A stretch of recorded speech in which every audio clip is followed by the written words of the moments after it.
근데 최근에요. 코스피 얘기를 좀 하면 노무라 증권에서 코스피 11,000선을 전망하기도 했는데 애널리스트님 책에서도 살짝 언급하셨잖아요. 네. 만 시대가 낯설진 않다라고 하셨는데 동의를 하시는 걸까요? 그리고 그쵸. 근거도 알고 싶어요. 저희 하나증권에서 이미 타겟 프라이싱이 10,000포인트를 훨씬 넘게 네. 제시한 적이 있습니다. 즉 간단히 숫자로 말씀드리면 1년 뒤에 우리 상장사들의 한 해 동안 벌어들일 영업이익이요. 지금 네. 860조 원 정도입니다. 860조 원에서 아까 제가 주가라는 것은 네. 밸류에이션 곱하기 EPS라고 말씀드렸잖아요. 이익이 860조 원입니다. 그럼 앞에 밸류에이션이 되게 중요한데요. 우리나라 20년 동안 평균 밸류에이션, PER이요. 9.9배에서 10배입니다. 그러면 러프하게 10배를 곱하게 하면 8,600조 원이죠. 네. 그러니까 우리나라 초스피의 시가총액이 8,600조 원이 된다는 것입니다. 그러면 10,000포인트입니다.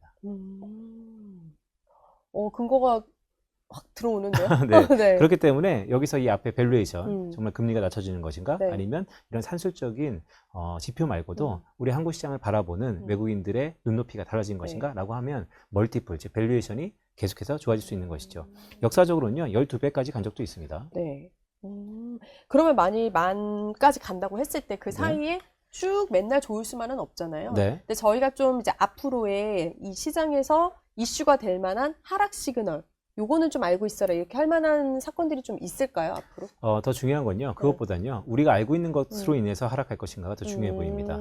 만약에 우리가 알고 있던 것들이, 즉 뇌관이죠. 네. 그런 것들이 불거져서 하락한다라고 하면 우리가 대비할 시장이 있다라고 봅니다. 그렇죠. 다만 우리가 알지 못하는 것에서 불거졌을 때 2007년 서프라임 때 서프라임 모기지, 알트론, 프라임 이런 것들에 다 우리가 몰랐던 것처럼 파생 상품 등등 지금도 우리가 모르는 것에 대해서 하락할 가능성이 좀 더 저는 염려스럽지 우리가 아는 것들, 금리, 인플레이션 등등에 의해서 큰 조정이 갈 가능성은 물론 아예 없다라고 얘기할 수는 없지만 우리 이미 드러난 악재는 악재가 아니다라는 말씀도 드리고 있습니다.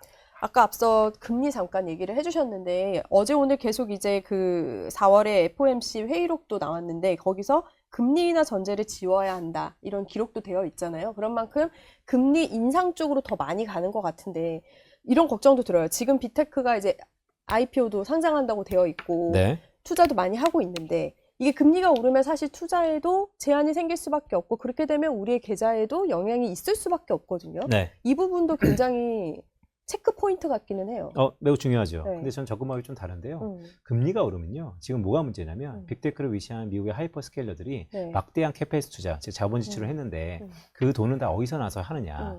지난 IT 버블 때와 다른 거는요. 그때는 시스코를 비롯해서 다양한 IT 기업들이 무분별한 투자를 지금하고 똑같이 했는데 그때는 돈을 못 벌면서 했습니다. 지금은 돈을 벌고서 하고 있습니다. 그게 과거랑 다르다는 게 첫 번째 포인트고요. 두 번째는요. 금리가 오르면 이런 하이퍼스케일러들의 자본 비용이 높아진다. 그래서 부담이다. 반은 맞고 반은 틀립니다. 부담을 느끼죠. 하지만 그들의 돈을 벌면서 출하고 있잖아요. 오히려 그들의 주 수익원이 중요합니다. 하이퍼스케일러들의 주 수익원이 뭐냐면 우리 챗 GPT 유료화, 제미나이 유료화 등등 개인 소비 지출입니다. 지금 미국의 개인 소비 지출이 훨씬 더 중요하다는 것이죠. 그러면 금리를 높이면 미국의 개인 소비 지출이 하락합니다. 자, 그렇기 때문에 금리를 낮출 수 있을 거냐 없을 거냐는 정책의 힘입니다. 제가 첫 직장이 국회 예산처입니다. 거기서 보좌관들하고 다양한 중장기적인 정책에 대한 리서치를 많이 했었는데요. 정책은 목적이 있다는 것이죠. 그런 의미에서 미국 트럼프 대통령, 더 나아가서 케빈 허시의 통화정책, 아니면 베센트의 재무장관, 이 모든 합의일체가 미국 경기가 둔화되기를 바라지 않고 있습니다. 따라서 소비를 위축시킬 만한 금리 인상은 없다. 적어도 금리 인상의 속도를 상당히 늦출 가능성이 높다. 그렇다면 금융시장은요, 지금이 금리 인상에 대한 공포가 가장 극대화되어 있는 상황입니다. 오히려 계속해서 금리를 올릴 것 같은 공포가 가장 고조되어 있는 상황인데요. 시장은요, 오히려 금리가 올리고 나면 그 이유에 대해서는 얼마나 더 올릴 수 있을 건가에 대해서 세문할 것입니다. 그렇다면 계속해서 더 이상 금리를 스텝 바이 스텝으로 지속적으로 올리지 않는다면 지금의 이런 불안감과 고조감은 좀 더 둔화될 수 있다라고 보고 있습니다. 다른 시각이네요. 또 이번에는 여주사 계속 말씀 주셨는데 여주사로 이제 주도주로 치면 반도체, 조선, 방산을 꼽아주셨잖아요.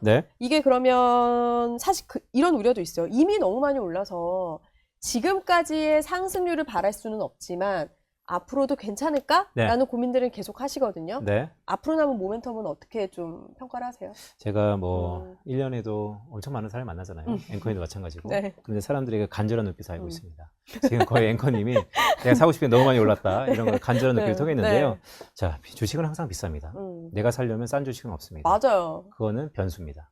즉 가격은요 늘상 네. 변수이고요. 네. 다만 어떤 종목과 어떤 기업을 살 때는요 보이는 가격보다는 지금 100만 원짜리가 싼 게 아니고요. 지금 10만 원짜리가 비싼 게 아닙니다. 네. 결국 본질적인 가치, 돈을 벌 수 있는가, 돈을 벌 가능성이 있는가, 앞으로도 그런 플랜이 현실 가능성이 있는가를 놓고 네. 봤을 때 저는 여전히 싸다라고 보고 있습니다. 조선도요? 제가 생각하는 여주사는요, 기본적으로 어떤 산업에서의 주도주라고 말씀드리지만 특히 여주사는 SK하이닉스를 말씀드리고 있습니다.